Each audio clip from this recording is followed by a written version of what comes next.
Hey, hey, hey, Facebook, YouTube, Periscope. What's up? What's up? What's up, you guys? Listen, let me share this. Let me share this. And then we're going to talk. Okay. Can we talk for a minute, y'all? Oh, this is the wrong one. Hold on. Let me come out of here. I got to go in my other one. Let me go out, and come back in. Y'all, listen, I got to tell y'all. Let me tell you something. Sometimes you just have to laugh. Sometimes you just have to laugh.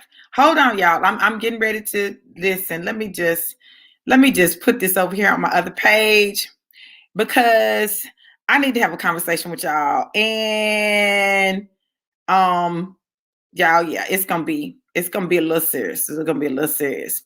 But it's gonna be laughable. We're gonna have a laugh. We're gonna have a laugh. We're gonna have a laugh. And I just need y'all to stay with me. Because there's some stuff going on in life.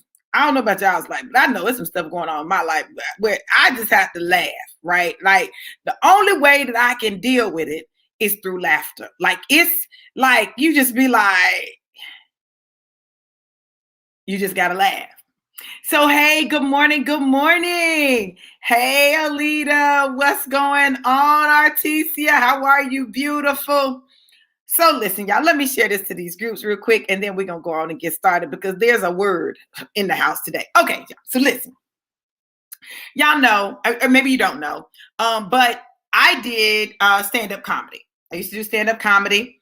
Come on, girl.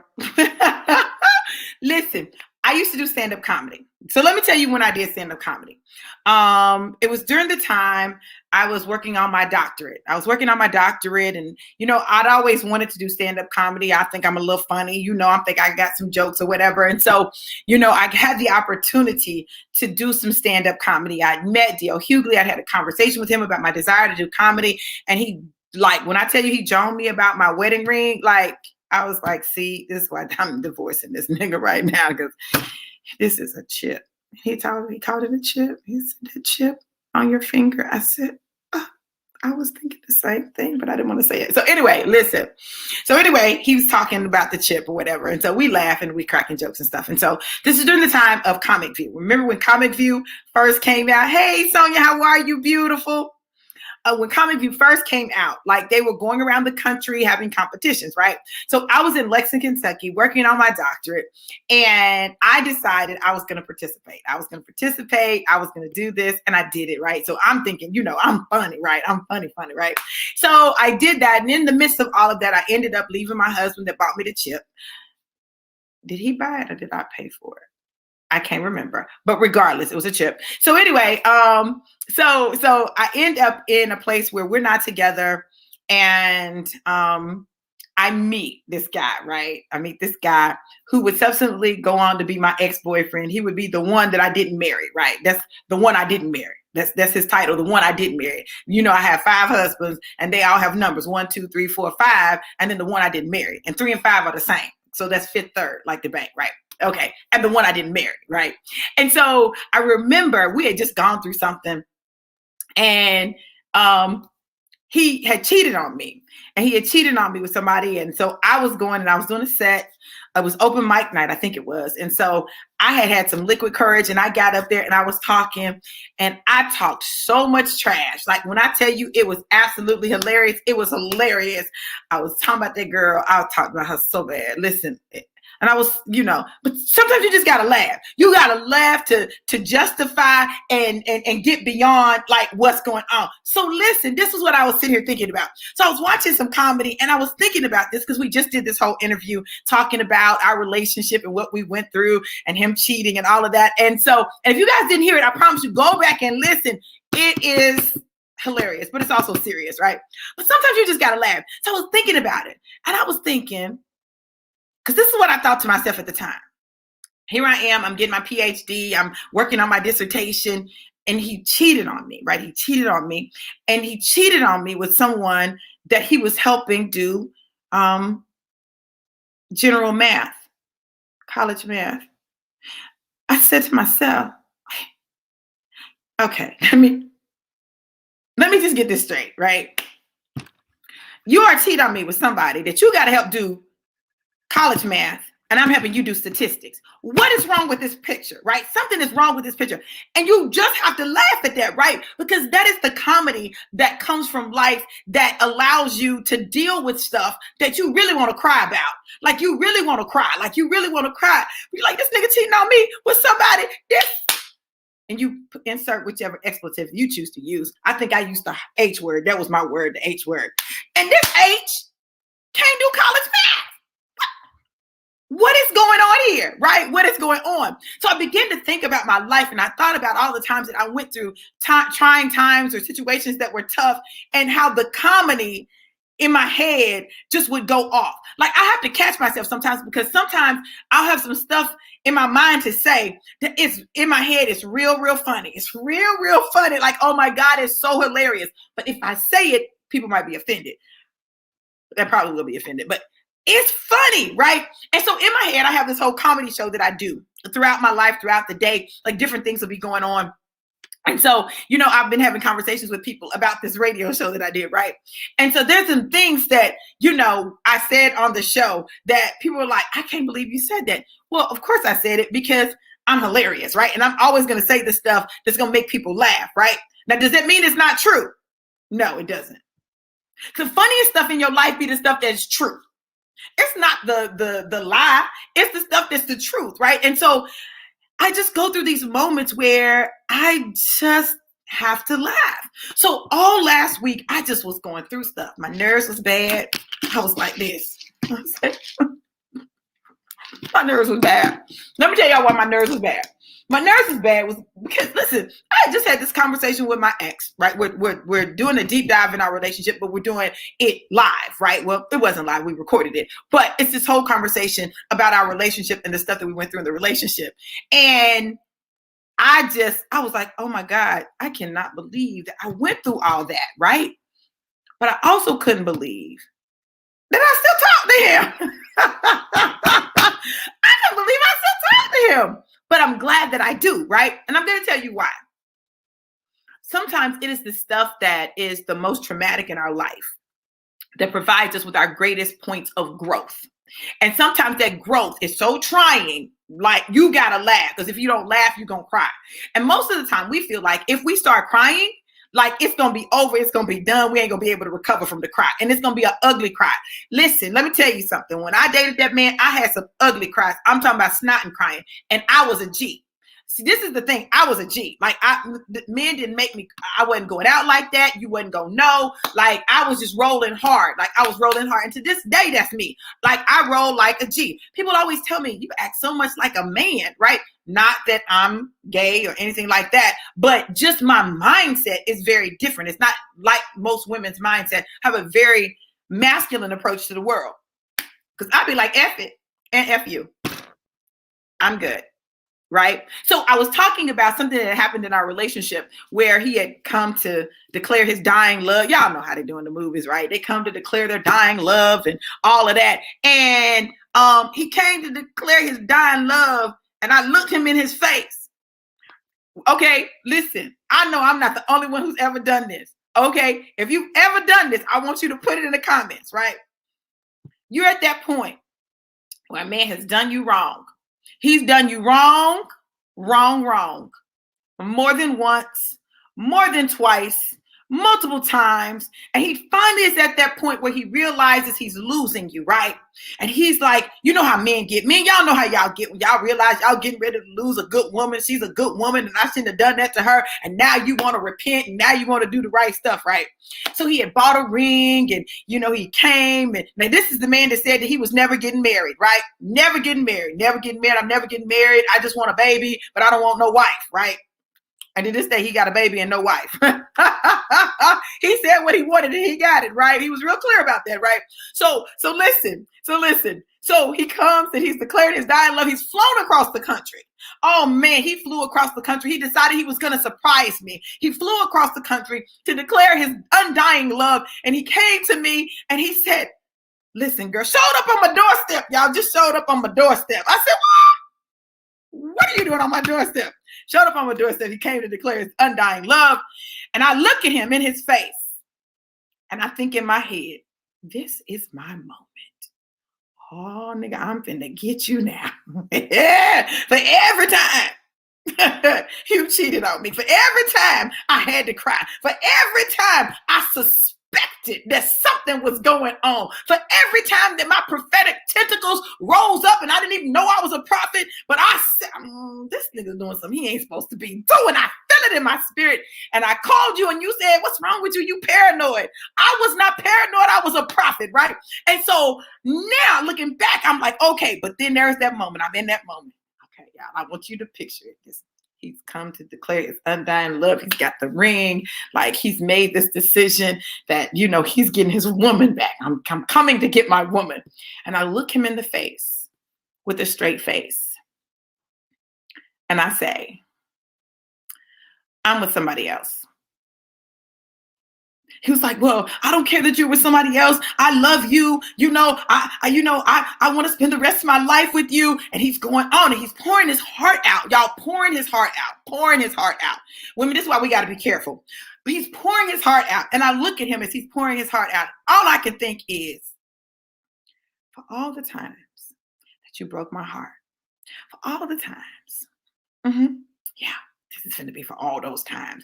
All the times you said some crazy stuff to me. You made me try to feel like I was crazy. And I knew I wasn't crazy. I knew your A was cheating. For all them times, I've been waiting for this moment. This moment right here. This one, right? And so I was standing there, looking him dead in his face while he was pouring his heart out. Thinking to myself, oh, you finna get it. Ooh, I'm going to let you finish. Go ahead.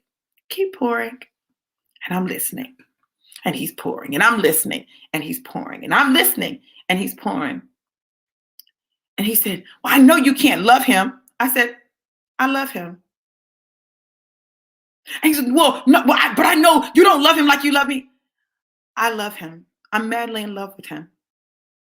We're going to spend the rest of our lives together because I love him, and he doesn't cheat on me.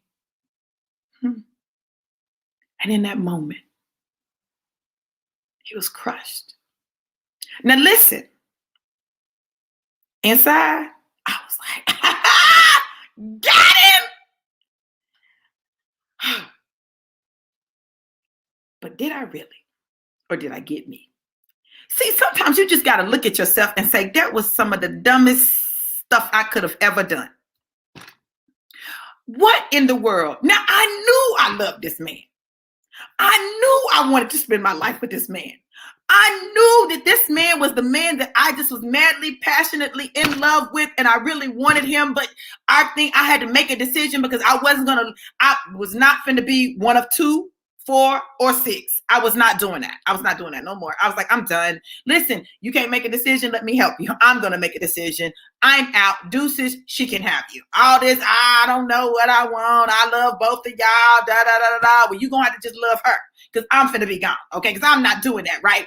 And so I walked away, went on with my life. He shows up to declare his love. And I broke his heart.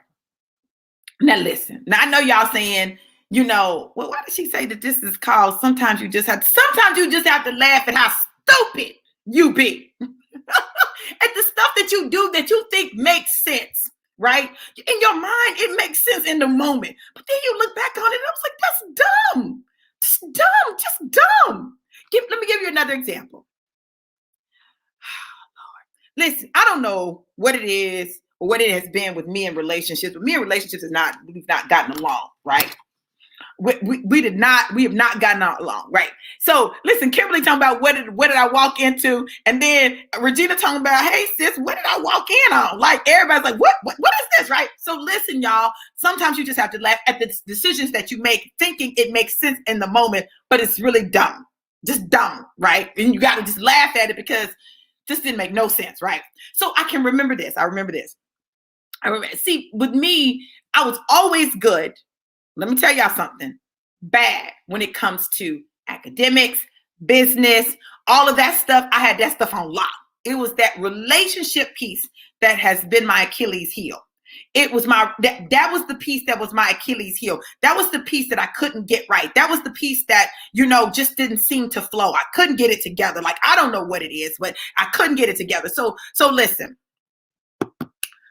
I was in a relationship.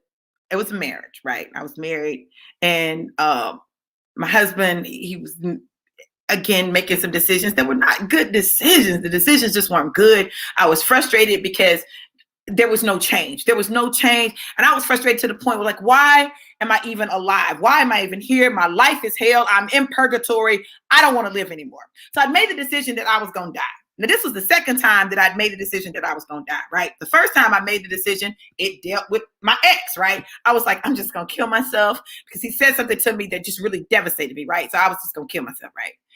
Let me deal with that one first. I'm gonna deal with my 2 suicide attempts, 2 of the 3, right? So the first one, he said something to me that just devastated me, and I didn't think I was gonna be able to recover from it. And I felt like my world was crushed, right? And so I decided I was gonna kill myself. So I took a bottle of pills, chased it with some Miller Genuine Draft, MGD, the MGD one, not the one that said Miller Genuine Draft, but the one that said MGD. I don't know if y'all remember that was a gold and black label, right? So I chased it with that, and after I did it, I said, wait.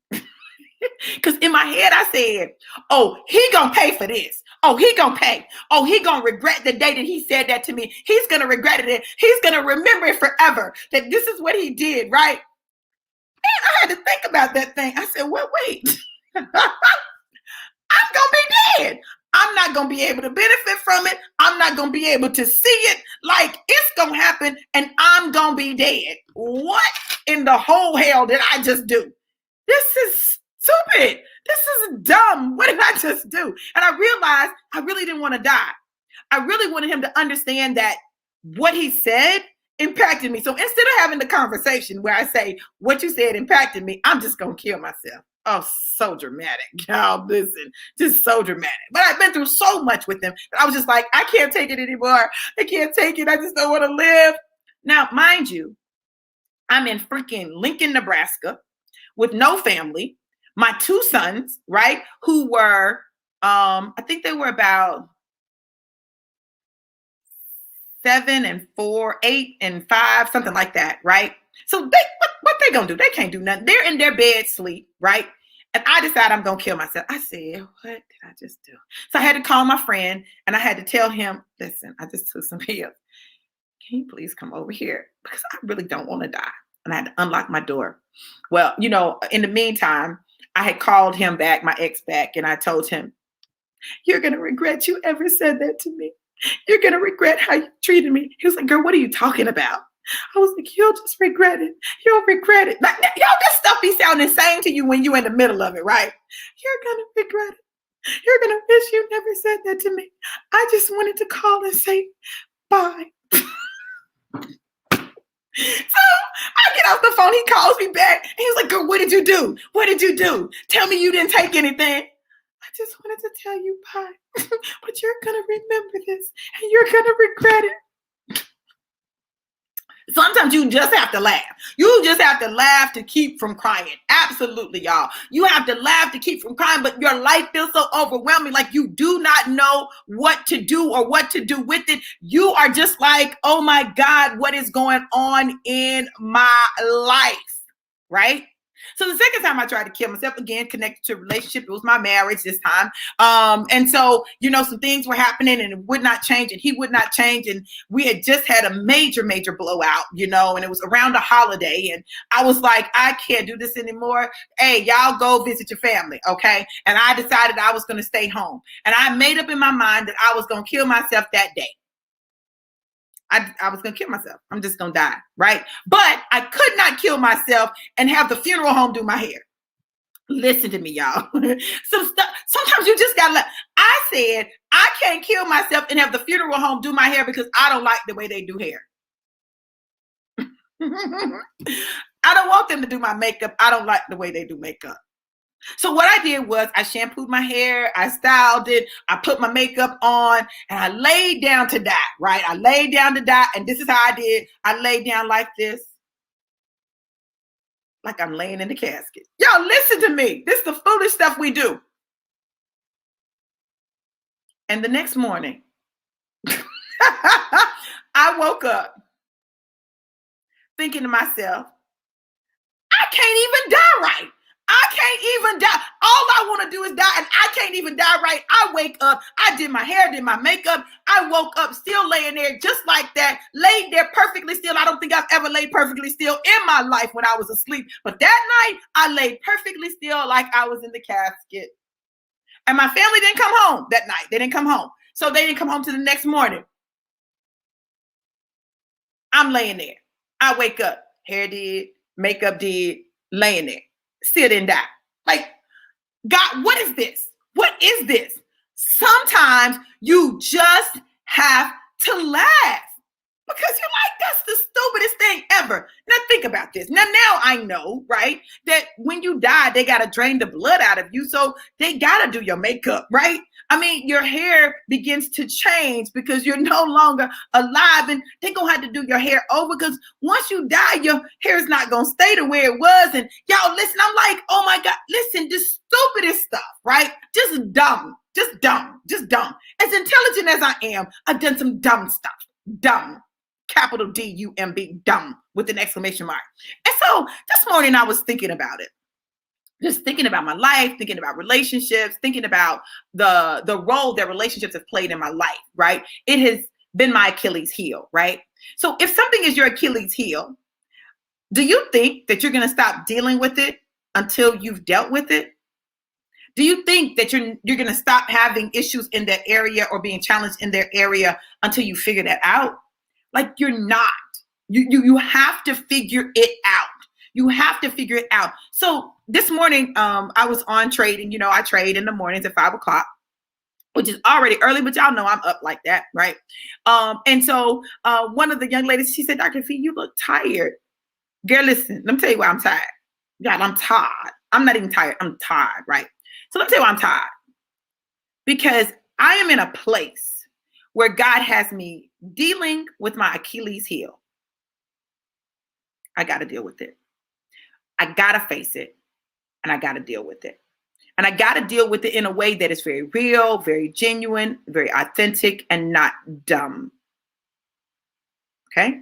Because sometimes when we deal with the things that are most difficult in our lives, those are the times we make the dumbest decisions ever. Just dumb. Just dumb. Now, and you thought that was going to fix that how? That don't even make sense, right? And so coming out of this marriage, right? And then having the conversation with my ex, the one that I didn't marry, right? I've had to really dig deep. I've had to dig deep. And it has been challenging to dig that deep. So if you see some bags under my eyes, that's because I've been dealing with some stuff, right? And not stuff that really deals with other people, but stuff that deals with me. One of the hardest things that you'll ever face is you. One of the hardest things that you'll ever deal with is the things about you that you've got to look at and really figure out what is this about? What is this really about? Like, what's really at the core of it? And you got to go back and deal. I told you guys about a month or so ago that I had to go back and have some conversations with exes, right? So I don't know why I would be surprised that I had to have a conversation with this ex, right? But I had to go back and have some conversations with exes that there were pivotal moments in my life where things happened and they involved them, right? And in those moments, I made decisions. I made decisions that I carried on into my adulthood for those young relationships, and in my adulthood that I carried on in my adulthood, right? So listen, I've been having to have these difficult conversations because I've been having to understand some things. I've been having to understand some things about me, about relationships, about life. Like, I've just had to deal with it. And sometimes you just have to laugh. You just have to laugh. You have to laugh because God thinks that he's a bigger comedian than I think I am. Because he got jokes. Like, he always has jokes, right? He has these jokes and you just be like, God, that ain't funny. It's not funny. Really? That's what we doing? He's like, yeah. Like, why are you smiling when you say that? Why are you laughing? This is not funny. I don't want to do this, right? And he'll require us to do it. So yesterday I went to support my cousin at an event. And I really was not trying to engage. I really wasn't. I was like, okay, I'm going to be here, but I'm not trying to engage. I'm not trying to be all in nothing. I want to sit back. I'm going to chill because I was dealing with some stuff, right? I'm dealing with some stuff. I'm processing some stuff. This interview is airing. Like, I don't know how people are going to respond to it, but I know that the interview was real. Like, it was real. Like, I laid my heart out there. I was vulnerable, and I don't like being vulnerable like that. It's so funny to me because I can be vulnerable here about certain things, but it's some levels of vulnerability that I don't like to engage in, particularly in romantic relationships. I'm not trying to let a man see me be that vulnerable. Like, for real, y'all, like, I will give them so much, but then I stop it because now I don't trust you. What if you reject me? What if you say something that hurts my heart? What if I can't come back from that? That's always been the area where I'm like, hey, I can handle a lot of stuff. I can deal with people coming against me on the job. I can deal with friends betraying me. I can deal with a lot of stuff because I'm gangster like that, right? I'm not saying it don't hurt. It can hurt, but I can keep it moving. Deuces to the side and keep it moving. To the left, and move on about my business. But there's something about that Achilles heel. There's something about when you open yourself up to someone and you allow yourself to be vulnerable and they say something or do something and you feel hurt as a result of what they said or did, whether they meant to hurt you or not, like, because it's all in how you perceive things, right? Because it's your perception. So, I was dealing with some stuff, and I'm listening to the interview because I'm trying to see what it sounds like, right? I need to hear this interview, see what it sounds like, because it was my first time hearing it after I did it. And my cousin is so amazing. Shout out to my cousin Z, but my cousin is so amazing. And I know that she didn't know, but God knew that I needed to be there. Now, my cousin didn't know all the stuff I was dealing with. She didn't know all that was going on. She asked me to come. I said, yes, I went, right? But I needed to be there. And I was there and I was trying to mind my business. I tried to go to the restaurant at the far end to get my food and, just be by myself, right? Listening to this interview, trying to process all of this, right? And then one of the women came down there, another one of the women came down there, and then my cousin came down there. And I was like, okay, so I got my food. I went back to the table and I sat down and I'm eating and I'm listening. And the interview ended and it was done. And I'm sitting there and, they start the program and they're talking and the young woman is speaking and I'm listening and God is talking to me about her. And I'm like, I'm just trying to mind my business. That's all I'm trying to do, God. I'm just trying to mind my business. Just trying to mind my business over here and eat my food. That's all. That's all I'm doing. That's all I'm doing. And my cousin said, wait. And so my cousin began to prophesy. Girl, Kimberly, stop that. Kimberly said, girl, Dr. V, that interview was wow. Y'all seem still very connected. I'm just saying. Listen, girl, that's a whole, I told him we're going to have to do a show where we just talk about the reactions that we got to the interview, right? But I'm still sitting there trying to mind my business, just mind my business, right? And I can't. And so I got to be obedient to God and I have to begin to speak what God is telling me to say once my cousin finished. And she's like, cousin, go ahead, cousin. So I say what God says say, and he ends up speaking to everybody at the table. And y'all, this is why we got to understand that the enemy wants us off task, off target, off kilter, right? Because if we're off kilter and we're absorbed in self, then we will not be in a mindset to do what it is that God needs us to do as it relates to other people, right? So I did what God said. People were blessed. I was blessed, right? At the end, one of the women came and she said, God told me to come and pray for you. Can I pray for you? Absolutely. And she began to speak to me. And she did for me what I do for other people. And I was there and I was just thanking God. God, I thank you. I thank you. I thank you that you have given me the courage to be grown enough to face the decisions that I've made in my life. Because the truth of the matter is, I wonder what my life would have been like if that day, when he came all the way to Nebraska to pour out his heart, I had responded differently. What would it have been like? I can't say that it would have been magical or anything like that because everything happens for a reason and all things work together for our good. But I can't help but to wonder what my life would have been like. Then I also know that I wouldn't have some of the most amazing gifts that I have in my children and my grandchildren, right? So I don't regret it.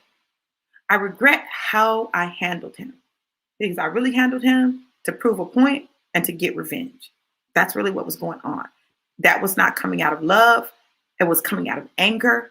It was coming out of bitterness. It was coming out of jealousy. It was coming out of envy. It was coming out of everything except love, right? So sometimes you have to laugh to keep from crying. Whatever it is that's your Achilles heel, that thing, that area of your life that God wants you to deal with, that you keep trying to run from, deal with that. Deal with it. I promise you this. If you will just be grown enough to deal with it, then God will give you strategies to process through it. See, this is why I do the breakthrough strategy sessions, because I know that sometimes we just can't see clearly, right? We just can't see clearly. And when I use laughter to lighten tense moods, right? Things that would have people maybe stuck in the sad. So even yesterday when I was saying certain things, like they were things that were heavy. And then I might say something funny. My cousin is crazy. My cousin is so crazy. Girl, listen, my cousin is crazy. And it is that I know what it's like to feel the weight of certain things. And I also know that sometimes the weight will cause us not to deal with it. And so I lighten it so that we can deal with it, right? Because if we put a little comedy on it, if we put a little laugh with it, then sometimes we're better able to deal with it.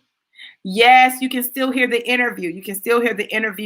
I shared the link on my page. You can go to the website. You can just click that link actually, and it'll take you to the interview, and you'll be able to hear it. If you haven't listened to it, I encourage you to listen to it. And I encourage you to listen to it for a number of reasons. I encourage you to listen to it just so that you can hear, and you can understand some of the things that I say. It'll help you have a better understanding of it. The other reason I encourage you to listen to it is you may be able to relate to some of the things that we went through, right? And some of the lessons that we learned. Kimberly said that, the interview was wow. Like you may be like, wow, that's deep. That's a whole other conversation. And I want you guys on the post to comment. What were your thoughts? What did you think when you listened to the interview, right? Comment. Don't be afraid to comment. I think people are afraid to comment on it because they don't know quite how we're going to receive it. But comment on it, and comment on it honestly. Because what I really want to do is we want to start a conversation about relationships. Now, I know what I've told him is going to be said. Like I've told him, and listen, it's so funny because I'm such a prophet. Like, I've told him this what's going to happen, this is going to happen, this is going to happen, this is going to happen. And I promise you, he be checking stuff out. Girl, you said, da-da-da-da-da. Yeah, I already know. I wish then I knew I was a prophet. If I'd known then that I was a prophet, then I would not have felt so crazy, because a lot of the stuff that I felt, I could not prove, but I knew. I couldn't prove it, but I knew it. And then God would give me evidence. And then it's on from there. Once I get the evidence, then it's on. It's on and popping. But I encourage you guys to check out the interview. And leave some feedback on the post on social media. Don't be afraid to do it. Like, we really want to have real conversation. We really want to deal with what people are thinking and saying. Like, I'm telling you, people have listened and they didn't comment on it on the post, but they sent us messages. They sent text messages. They sent inboxes. Like, I listened to the interview. That was entertaining. That was interesting. Like, what does that mean? Like, what does that mean? So I want you guys to go check out the interview. The post is on my page beneath this live. You'll see it if you go on my page. And listen, leave comments. Let me know what you think. So I'm interested in knowing what you guys took from it. What were your takeaways? What did you enjoy about it? What challenged you? But it's necessary. It's necessary. So you guys, as I'm processing through and I'm dealing with that Achilles heel, know that it's tender right now. Just know that it's tender. Know that I'm tender right now. Probably the most tender I've ever been in my life. And that's difficult for me to say because in saying it publicly, you open it up, right? This is what God told me. He said, allow people to see you in your most vulnerable and watch how I set people free.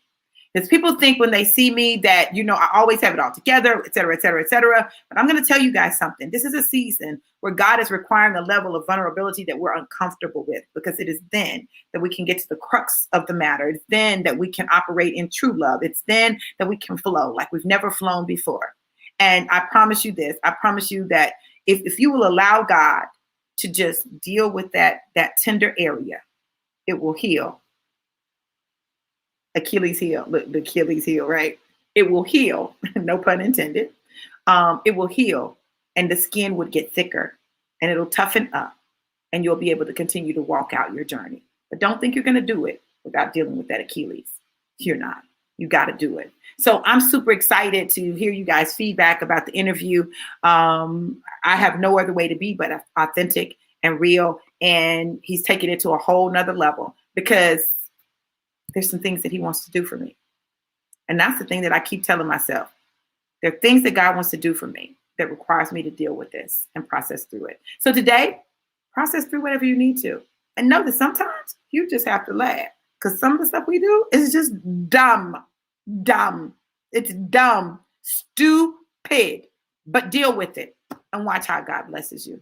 I love you guys to life and life more abundant. Have an absolutely amazing Monday. It's Monday. Come on, y'all. Let's light it up. Let's light it up. Impact lives. Change the world one person at a time. Love you to life and life more abundant. You guys be absolutely and totally blessed. Mwah!